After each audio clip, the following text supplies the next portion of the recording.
Desde que o primeiro ser humano olhou para as aves cruzando o azul infinito, o desejo de conquistar os céus tornou-se uma obsessão gravada na nossa essência.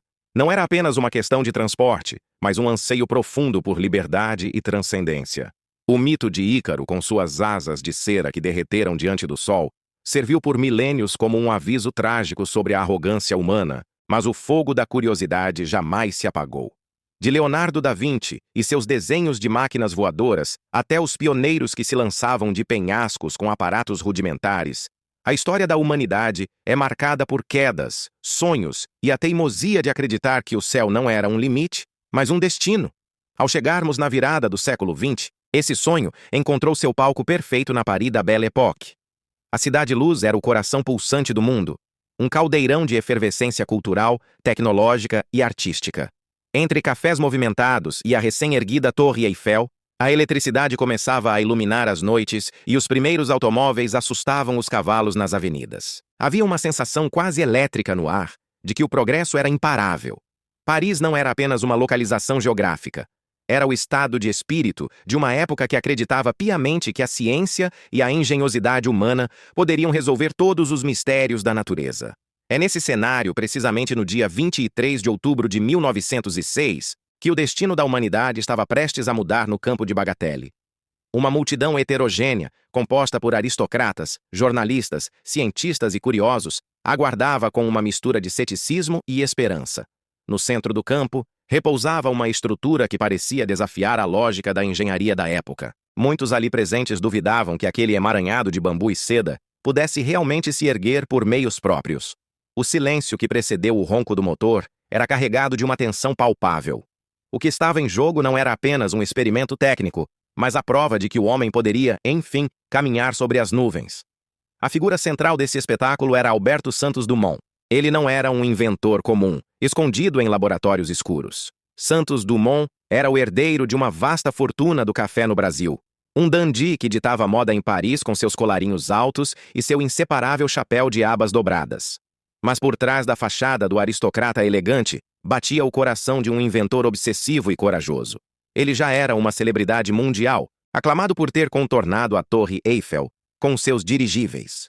Dumont era o homem que havia domesticado os balões, tornando-os controláveis, mas agora ele buscava algo muito mais ambicioso e perigoso do que flutuar ao sabor das correntes de ar. O desafio tecnológico era a transição fundamental do mais leve que o ar para o mais pesado que o ar. Até então, o sucesso de Dumont residia no uso do hidrogênio, um gás que proporcionava o empuxo necessário para flutuar como uma pluma. Mas a verdadeira revolução exigia que uma máquina, consideravelmente mais pesada que o ar atmosférico, gerasse sua própria força de sustentação através da velocidade e da aerodinâmica. Era necessário compreender como o fluxo de ar passando pelas asas criaria uma diferença de pressão capaz de vencer a força da gravidade. O 14 bis foi concebido sob essa premissa audaciosa, uma estrutura que precisava correr velozmente para poder voar, dependendo inteiramente da potência de seu motor e da precisão matemática de seu design. O que realmente diferenciava Alberto Santos Dumont de outros inventores contemporâneos, como os irmãos Wright, que realizavam testes secretos nos Estados Unidos, era sua crença absoluta na transparência. Para Dumont, o progresso deveria ser público e validado pela sociedade. Por isso, ele fez questão de convocar a comissão oficial do Aéroclub de France para observar seu feito. Ele não buscava apenas voar. Ele queria que o mundo visse, documentasse e autenticasse o momento exato em que a humanidade ganhasse asas de forma definitiva. Antes de continuarmos, inscreva-se no canal e nos conte nos comentários de onde você está assistindo. Enquanto o motor começava a rugir naquela tarde, Dumont ajustava suas luvas, ciente de que o fracasso ou a glória eterna estavam a apenas alguns metros de distância. A multidão em Bagatelle prendeu a respiração enquanto as rodas da aeronave começavam a girar sobre a grama, iniciando uma corrida frenética que mudaria para sempre nossa percepção de tempo e distância. A gênese do que o mundo conheceria como 14 bis reside em um pragmatismo genial, nascido da necessidade de testar novas fronteiras. O nome, que hoje soa como uma marca icônica, tinha uma origem puramente técnica. Santos Dumont decidiu acoplar sua nova estrutura de biplano ao ventre de seu dirigível número 14 para realizar os primeiros ensaios de estabilidade.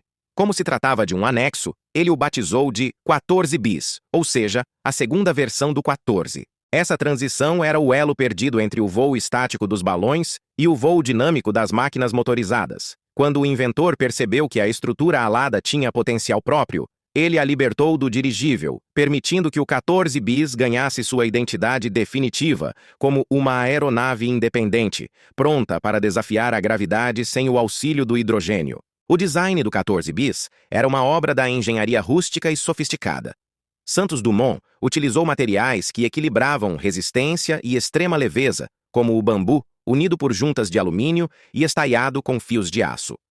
As asas eram compostas por pipas celulares, baseadas nos conceitos de caixas de Hargrave, que lembravam grandes caixotes abertos.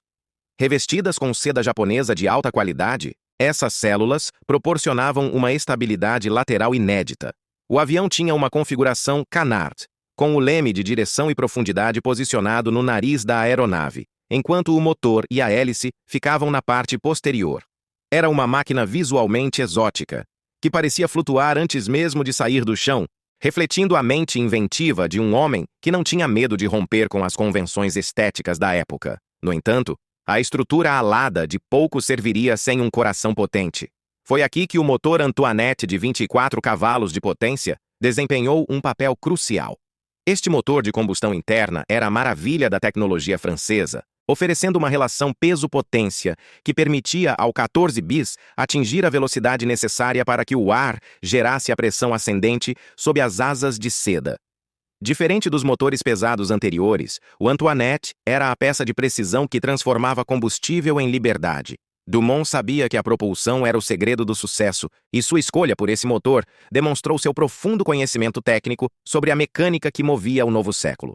O método de trabalho de Dumont era pautado por um rigor científico, misturado à intuição. Ele não temia o erro. Utilizava cada falha como degrau para o aperfeiçoamento.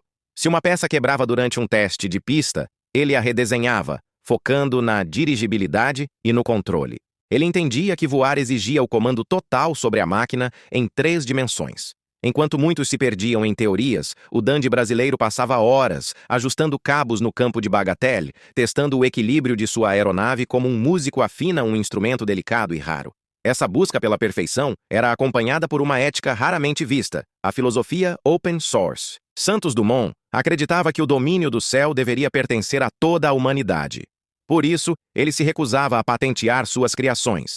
Publicava seus planos e desenhos em revistas, permitindo que qualquer pessoa pudesse replicar e melhorar suas máquinas. Essa postura era o oposto direto da estratégia dos irmãos Wright, que mantinham seus experimentos em segredo sob a proteção de patentes. Para Dumont, o lucro era insignificante perto do progresso coletivo da civilização. Apesar da visão, o caminho foi pavimentado por críticas. Os testes iniciais em meados de 1906 foram frustrantes e, para muitos observadores, ridículos. Houve momentos em que o 14 bis mal conseguia se arrastar pela grama, ou em que o motor falhava diante de centenas de espectadores. Os jornais não poupavam o inventor, questionando se ele não estava apenas desperdiçando sua fortuna. No entanto, sua persistência era inabalável. Cada zombaria servia apenas como combustível. Ele sabia que a fronteira entre o impossível e o histórico era questão de tempo, paciência e ajustes técnicos. Naquela tarde de 23 de outubro de 1906, o campo de Bagatelle fervilhava com uma expectativa que beirava a angústia. Alberto Santos Dumont, impecável em seu traje e com o olhar fixo no horizonte, sentia o peso de meses de críticas. O motor Antoinette rugiu com uma força visceral, lançando fumaça densa, enquanto o 14 bis iniciava sua corrida desajeitada e vibrante pela grama parisiense. De repente, o improvável aconteceu diante de centenas de olhos atônitos. A aeronave inclinou suavemente o nariz e descolou-se do solo. Foram 60 metros de um voo trêmulo, a uma altura de 2 a 3 metros, mas o suficiente para desafiar as leis da física conhecidas. O choque inicial do público foi substituído por um júbilo ensurdecedor que ecoou por toda a cidade. Pela primeira vez na história, um objeto mais pesado que o ar levantava voo por meios totalmente próprios, sob o escrutínio rigoroso de uma comissão oficial que validava o milagre técnico. Aquele sucesso foi apenas o prólogo de uma revolução tecnológica profunda. Dumont logo percebeu as limitações estruturais do 14 bis e começou a trabalhar em algo radicalmente diferente, priorizando a agilidade e a eficiência extrema. Assim nasceu o Demoiselle, considerado por muitos o primeiro avião de design moderno e precursor direto dos ultraleves.